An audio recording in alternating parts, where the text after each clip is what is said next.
અને કઈ રીતે એક શરૂઆત, કારણ કે જીએસટી રિફોર્મની એક અસર, ગેપ અપ ઓપનિંગના સંકેતો અને બધા સેટઅપ જે ભારતીય બજાર માટે સ્થાનિક સંકેતો વધારે મહત્વના છે. વ્યૂ લઈએ માર્કેટ પર કુશ.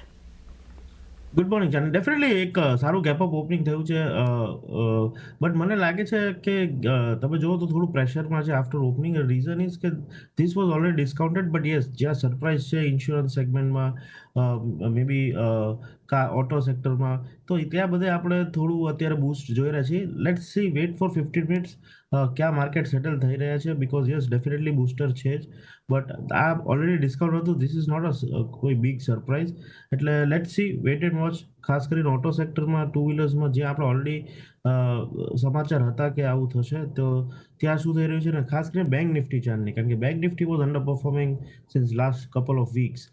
ત્યાં આપણે કઈ રીતે માર્કેટ પોઝિટિવ લે છે, જીએસટીની શું અસર આવશે એ સ્ટડી કરવું થોડું બાકી છે. ફંડામેન્ટલી એક્ઝેક્ટ ઇમ્પેક્ટ બેન્કિંગ સેક્ટરમાં શું આવી શકે છે, તો મારું માનવું છે કે આ જે ઊંચું ખુલ્યું છે, પ્રોફિટ્સ થતા હોય તો એકવાર પ્રોફિટ બુક કરો, માર્કેટને 20 મિનિટ સેટલ થવા દો, ત્યારબાદ આપણે એક ટ્રેડ લેશું. કારણ કે હવે 25,000 રેઝિસ્ટન્સ છે, નીચે 24,800 સપોર્ટ છે. એટલે આ રેન્જ બ્રેક થાય ત્યારબાદ આપણે એક એસટીબીટી અથવા બીટીએસટી કરશું.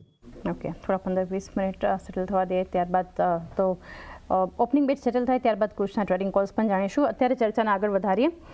વ્યૂ લઈએ સ્ટોક સ્પેસિફિક. બજાજ ફાઇનાન્સ માટે વિરાટ અત્યારે 4.5% મજબૂતી અને જે શરૂઆત અત્યારે બતાવી છે બજાજ ફાઇનાન્સમાં, પણ આપણે જોઈ રહ્યા છીએ ટોપ નિફ્ટી ગેનર્સમાંથી આ સ્ટોક અત્યારે જોઈ રહ્યા છીએ. ચાર્ટ સેટઅપ કેવું છે અહીંયા? જુલાઈ એન્ડથી અગર આપણે જોઈએ તો ક્યાંક ને ક્યાંક એક સીમિત રેન્જની અંદર આપણને કારોબાર થતો જોવા મળી રહ્યો હતો, જ્યાં ઉપરની સાઈડ પર 900-915 રૂપિયાની આસપાસના લેવલ્સ હતા અને લોઅર એન્ડ પર વાત કરીએ તો 870 રૂપિયાની વચ્ચે આપણને કન્સોલિડેટ થતું જોવા મળી રહ્યો હતો. આજના દિવસમાં આપણને એક સારું એવું ગેપ અપ ઓપન થતું જોવા મળ્યું અને ત્યારબાદ એક ફોલોઅપ બાઇંગ આપણને પર્ટિક્યુલર કાઉન્ટરમાં બનતી જોવા મળી રહી છે, જે દર્શાવી રહ્યું છે કે ક્યાંક ને ક્યાંક અહીંયાથી આપણને હવે બુલિશ સાઇડની સ્ટ્રેન્થ બનતી જોવા મળી રહી છે. પોસિબલ છે કે જે પ્રીવિયસ હર્ડલ માર્ક્સ હતા 970-975 ની આસપાસના, ત્યાં સુધી આપણને એક ઉછાળો આવતો જોવા મળે, અને અગર જો એ લેવલ સરપાસ થતા જોવા મળે છે તો કદાચ નવા હાઈ ટુવર્ડ્સ આપણને બજાજ ફાઇનાન્સનું કાઉન્ટર મૂવ થતું જોવા મળી શકે છે, જ્યાં 1000 થી ઉપરના લેવલ્સ આપણે બનતા જોવા મળી શકે છે. નીચેની સાઈડ પર વાત કરીએ તો 900 રૂપિયાની આસપાસના લેવલ છે, જે અત્યારે સારા સપોર્ટની જેમ સર્વ થતા જોવા મળી શકે, અને ઉપરમાં 975 થી 1000ના ટાર્ગેટ માટે તમે બજાજ ફાઇનાન્સને વોચમાં રાખીને ચાલી શકો છો. બજાજ ફાઇનાન્સ એક વોચ લિસ્ટમાં ખાસ કરીને તમે રાખી શકો છો. આઈશર મોટર્સ માટેનો એક વ્યૂ લઈએ કુશ. 2% ખરીદદારી અત્યારે સ્ટોક આપણને બતાવી રહ્યો છે, કઈ રીતે સલાહ આપશો? ડેફિનેટલી આઈશર મોટર્સમાં એક સારી એવી તેજી થઈ રહી છે, બટ એઝ મેં તમને કીધું, ઓટો સેક્ટરમાં મારું માનવું છે ચાંદની ન્યૂઝ વોઝ ઓલરેડી ડિસ્કાઉન્ટેડ. એટલે ક્યાંક ને ક્યાંક શોર્ટ ટર્મ ટ્રેડર્સ હોય અને કોઈ લોંગ પોઝિશન આસી શકે બુક પ્રોફિટ્સ. કારણ કે તમે જો આઈશર મોટર ઓપનિંગ મિનિટ્સથી ઓલરેડી પ્રેશરમાં છે, હાઈ 6700ની આજુબાજુ થયો છે, ઓલરેડી 200 રૂપિયા ડાઉન છે હાઈથી. તો તમે પ્રોફિટ બુક કરો, દેન લેટ્સ વેઇટ. પ્રોફિટ બુકિંગની એક સલાહ આઈશર મોટર્સ પર બનતી જોઈ રહ્યા છે. ટીવીએસ મોટર માટે વિરાટ વ્યૂ લઈએ, કારણ કે 350 સીસી નીચેની જે બાઇક્સ છે એના પર જીએસટી કટ જે કરવામાં આવ્યો છે, તો એક અસર ટીવીએસ મોટરનું કાઉન્ટર પણ આપણને બતાવી રહ્યું છે. અત્યારે પણ જોઈ રહ્યા છે જે એક મજબૂતી છે. આપ કઈ રીતે, લગભગ આમ તો અગર વિરાટ જોવા જઈએ ડેઝ હાઈથી અત્યારે પ્રોફિટ બુકિંગ પણ થોડું થયું છે અને ઓલમોસ્ટ અત્યારે ડેઝ લોના લેવલ પર છે. જી બિલકુલ ચાંદનીજી, જે રીતના અત્યારે આપણે જોઈ રહ્યા છે કે ઓપન થતો જોવા મળ્યો 3500ના લેવલ્સની આસપાસ, અને અત્યારે કરેક્ટ થઈને 3444ની આસપાસ આપણને ટ્રેડ થતો જોવા મળી રહ્યો છે. અને ઇમ્પોર્ટન્ટ ફેક્ટર એ છે કે લાસ્ટ 1-1.5 મહિનાની અંદર આ કાઉન્ટરમાં આપણને એક સારો એવો ઉછાળો બનતો જોવા મળ્યો છે. ક્યાંક ને ક્યાંક 2700ની આસપાસના લેવલ્સ હતા, ત્યાંથી 3500 સુધીના લેવલ્સ. તો within a very short time spam એક સારી એવી રેલી આપણે ઓલરેડી ઓબ્ઝર્વ કરી છે, જેને કારણે કાઉન્ટર ક્યાંક ને ક્યાંક ઓવરબોટ ટેરિટરીમાં ટ્રેડ થતો એવું દેખાઈ રહ્યું છે. પોસિબલ છે કે ઘટાડો આપણને આ પર્ટિક્યુલર કાઉન્ટરમાં બનતો જોવા મળે, એક પ્રોફિટ બુકિંગ, મે બી ટાઈમ બેઝ કરેક્શન પણ આવતું જોવા મળી શકે, અધરવાઇઝ પ્રાઇસ બેઝ કરેક્શન આપણે ઓબ્ઝર્વ કરી શકીએ છીએ. સો ફિલહાલ કરંટ પ્રાઇસ પર થોડું અવોઇડ કરીને ચાલવાની સલાહ રહેશે. નીચેમાં 3200-3300ની આસપાસ, 3250ની આસપાસના લેવલ મળે તો એક સારા એન્ટ્રી પોઈન્ટ હોઈ શકે છે. કરંટ પ્રાઇસ પર ટીવીએસ મોટર ઘણો એક્સપેન્સિવ લાગે છે, તો ફિલહાલ માટે તમે અવોઇડ કરીને ચાલી શકો છો. અવોઇડ કરી શકો છો કે ટીવીએસ મોટર માટે એક વ્યૂ બનતો જોઈ રહ્યા છે. કેમ્પસ એક્ટિવવેર માટે કુશ વ્યૂ લઈએ, કારણ કે અત્યારે કેમ્પસમાં આપણે જોઈ રહ્યા છીએ વોલ્યુમ બેઝડ એક બાઇંગ આ સ્ટોક આપણને ખાસ કરીને બતાવી રહ્યું છે, અને આ પણ એક ફૂટવેર સેગમેન્ટમાં જે એક અનાઉન્સમેન્ટ થયું છે એને લીધે કઈ રીતે આપ સલાહ આપશો અહીંથી કેમ્પસ એક્ટિવવેર પર? ડેફિનેટલી ચાંદની એક સારી એવી તેજી છે, બટ મને લાગે છે ફૂટવેર સેગમેન્ટમાં બૂસ્ટર મળ્યું છે, બટ આ લેવલે ખરીદારીની સલાહ નથી. 275 to 80 is a good level two enter. Support છે મારા મત પ્રમાણે. એકવાર આ પ્રોફિટ બુક કરી લેવું જોઈએ. પ્રોફિટ બુક કરવું જોઈએ. આ લેવલ પર એક એન્ટ્રી ન કરવી જોઈએ. કેમ્પસ એક્ટિવ માટે એક વ્યૂ બનતો જોઈ રહ્યા છે. આ સિવાય જ્યાં જોઈ રહ્યા છે અત્યારે ખરીદદારી આઈટીસી 2.5% ખરીદદારી. વિરાટ, વ્યૂ લઈએ. આ સેક્ટર માટે તો ઘણું પોઝિટિવ અપડેટ છે, જેટલા માટે આપણે આઈટીસી અત્યારે લગભગ 422ના લેવલ્સની આસપાસ ટ્રેડ થઈ રહ્યો છે. કઈ રીતે આપ વ્યૂ આપશો અહીંયા? એફએમસીજી સ્પેસમાં એક સારી એવી મોમેન્ટમ આપણને બનતી જોવા મળી રહી છે, જેમાં આઈટીસી છેલ્લા ઘણા સમયથી એક ડાઉનવર્ડ મૂવિંગ ચેનલની અંદર કારોબાર કરતું જોવા મળ્યું હતું. આજના દિવસમાં ડેફિનેટલી એ લેવલ્સ આપણને બ્રીચ થતા જોવા મળ્યા છે, પરંતુ ક્યાંક ને ક્યાંક હજી પણ જે શોર્ટ ટર્મ મૂવિંગ એવરેજ છે એની ઉપર આપણને સસ્ટેન થતું જોવા મળી રહ્યું છે, પરંતુ લોંગ ટર્મ મૂવિંગ એવરેજીસની નીચે હજી બી કારોબાર થતો જોવા મળ્યો છે. 200 દિવસથી એક એક્સપોનેન્શિયલ મૂવિંગ એવરેજ એક સ્ટ્રોંગ હર્ડલની જેમ કામ કરતી જોવા મળી હતી પ્રીવિયસલી, પણ અત્યારે પણ આપણને ક્યાંક ને ક્યાંક એ લેવલની નીચે કારોબાર થતો જોવા મળી રહ્યો છે. સો પોસિબલ છે કે અગર જો અહીંયાથી 425ના લેવલ જળવાઈ રહે છે કે 425ની ઉપર આપણને કાઉન્ટર સ્લિપ થતું જોવા મળે કે મૂવ થતું જોવા મળે, ત્યારે જ એને એક પોઝિટિવિટી આપણને અહીંયાથી બનતી જોવા મળે છે. લીડ થઈ શકે 450 સુધીના લેવલ્સ માટે. લોઅર એન્ડ પર વાત કરીએ તો જો અગર અહીંયાથી આ લેવલથી રિજેક્શન આવે છે તો કદાચ 400 સુધીના લેવલ્સ પણ આપણને બનતા જોવા મળી શકે છે. તો ક્યાંક ને ક્યાંક રિસ્ક રિવોર્ડ બી ફિલહાલ ફેવરેબલ નથી, અને જે રીતના સેટઅપ બન્યું છે ટેકનિકલી એ પણ એટલું કન્વિન્સિંગ નથી લાગી રહ્યું. તો ફિલહાલ માટે તમે આને વોચમાં રાખો. ઉપર જો 425ના લેવલ સરપાસ કરે છે, એની ઉપર સસ્ટેન કરવાનું સ્ટાર્ટ કરે છે, ત્યારે તમે આને ફરીથી એક વખત વોચ કરીને ચાલી શકો છો. હા, તો થોડું વોટ કરી શકો છો. વેટ એન્ડ વોચનો અપ્રોચ રાધર આઈટીસી માટે રાખવો જોઈએ. લેમન ટ્રી હોટેલ્સ પર કુછ એક વ્યૂ લઈએ. ફેસ્ટિવલની એક શરૂઆતને ઓવરઓલ આપણને હોસ્પિટાલિટી સ્પેસ પણ એક ફોકસમાં રહેશે. લેમન ટ્રી હોટેલ્સ આજે ઇનફેક્ટ 52 વીક્સ હાઈ બનાવ્યા, 176ના લેવલ્સ, અને જે રીતે ખરીદારી બતાવી રહ્યું છે વોલ્યુમ બેઝડ બાઇંગ છે. કઈ રીતે આપ સલાહ આપશો અહીંયા?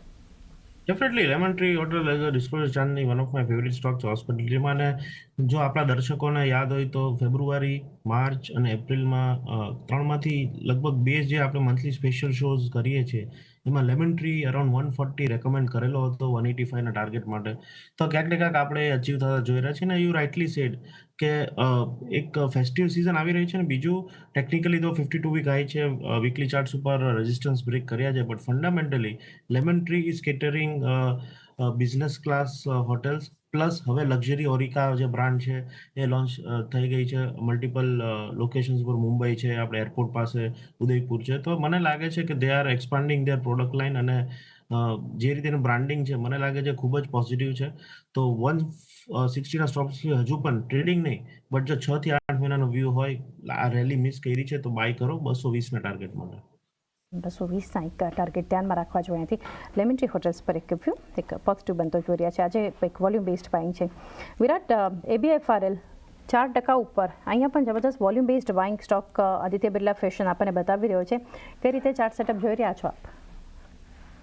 ત્યાં આપણે અગર જોઈએ તો લોઅર એન્ડ પર સારું એવું બેઝ ક્રિએટ થતું જોવા મળ્યું, ત્યારબાદ આપણને એક ઉછાળો બનતો જોવા મળી રહ્યો છે, અને ક્યાંક ને ક્યાંક એનું ફોલોઅપ બાઇંગ આપણને કન્ટિન્યુઅસ બનતું જોવા મળી રહ્યું છે. આજના દિવસમાં પણ એક સારો એવો ઉછાળો પર્ટિક્યુલર કાઉન્ટરમાં બનતો જોવા મળી રહ્યો છે, જે દર્શાવી રહ્યું છે કે ક્યાંક ને ક્યાંક આપણને અહીંયા પોઝિટિવિટી કન્ટિન્યુ થતી જોવા મળી શકે છે. ઉપરની સાઈડ પર 95 થી 100 સુધીના લેવલ્સ છે જે આપણને બનતા જોવા મળી શકે છે. નીચેની સાઈડ પર વાત કરીએ તો 80 રૂપિયાની આસપાસના લેવલ છે જે આપણને સારો એવો સપોર્ટ બનતો જોવા મળી શકે છે. 100 ડેઝની એક્સપોનેન્શિયલ મૂવિંગ એવરેજ પણ ત્યાં પ્લેસ થતી જોવા મળી રહી છે. તો ક્યાંક ને ક્યાંક 80 રૂપીસના લેવલ્સ છે જે જ્યાં તમને એક સારો સપોર્ટ બનતો જોવા મળે. ઉપરમાં 95, 100 જે હમણાં રિસેન્ટલી સ્વિંગ હાઈ બનતા જોવા મળ્યા હતા, ત્યાં સુધીનો ઉછાળો આપણે એક્સપેક્ટ કરીને ચાલી શકે છે. તો ઓવરઓલ એક પોઝિટિવ આઉટલુક રાખીને તમે ABFRL પર કામકાજ કરી શકો છો. ABFRL માટે પણ એક પોઝિટિવ બનતો જોઈ રહ્યા છે. સ્ટાર હેલ્થનું કાઉન્ટર કુશ 3% ઉપર, આ સ્ટોક પણ આપણે જોઈ રહ્યા છીએ કે સ્ટાર હેલ્થમાં પણ એક વોલ્યુમ બેઝડ બાઇંગ સ્ટોક પર બતાવી રહ્યો છે, કારણ કે આ સ્પેસ માટે પણ જે એક અનાઉન્સમેન્ટ કરવામાં આવ્યું છે એને લીધે એક પોઝિટિવ એક્શન સ્ટોક જે આપણને બતાવી રહ્યું છે. કઈ રીતે આપ સેટઅપ જોઈ રહ્યા છો સ્ટાર હેલ્થનું? Definitely Star Health positive setup છે. ડેફિનેટલી મને લાગે છે ઇન્સ્યોરન્સ સેગમેન્ટમાં બૂસ્ટર બહુ મોટું છે. એનું કારણ છે કે આ બૂસ્ટરને લીધે મે બી ત્યાં મને લાગે છે રિયલ સેલ્સ વધશે. કારણ કે ચાંદી, એક સિમ્પલ વાત કરું, આજે હું રોજ 2 પેકેટ બિસ્કિટ ખાઉં છું, ટેક્સ ઘટશે તો 3 પેકેટ નથી ખાવાનો. એટલે એ ત્યાં FMCGમાં મે બી ટેમ્પરરી બૂસ્ટર છે.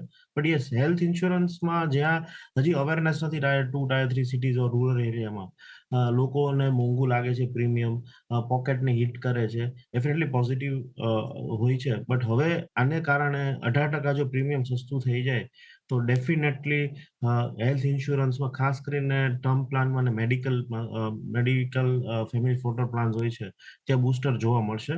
તો જો જીએસટીનું રિયલ પ્લે તમારે કરવો હોય બેનિફિટ માટે ફોર 6 to 8 months તો ઇન્સ્યોરન્સ સેગમેન્ટમાં કરો.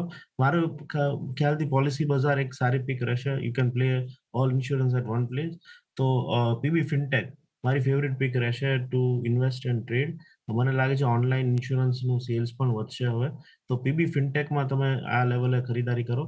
1680 આજુબાજુ સ્ટોપ લોસ એટલે 7 થી 8% સ્ટોપ લોસ. ઉપર મને 2400 ના લેવલ બિફોર ફેબ દેખાઈ રહ્યું છે. 200 સુધીના એક લેવલ્સ પોલિસી બજાર આપણને ખાસ કરીને બતાવી શકે છે. વિરાટ, અમુક સ્ટોક્સ ચર્ચા કરીએ જે રેકોર્ડ હાઈ આજે બનાવ્યા, એમાંથી એક અલ્ટ્રાટેક સિમેન્ટ ડેઝ હાઈથી માર્કેટ પણ ઓવરઓલ નીચે આવ્યું છે અને સ્ટોક્સ પણ. તો આ રેકોર્ડ હાઈ બનાવ્યા બાદ થોડું નીચે આવ્યો છે સ્ટોક અત્યારે, પરંતુ સેટઅપ કેવું છે અલ્ટ્રાટેક સિમેન્ટનું? સો અલ્ટ્રાટેક સિમેન્ટને જોવા જઈએ તો અહીંયા પણ આપણે સારી એવી રેલી બનતી જોવા મળી રહી છે છેલ્લા થોડા સમયમાં.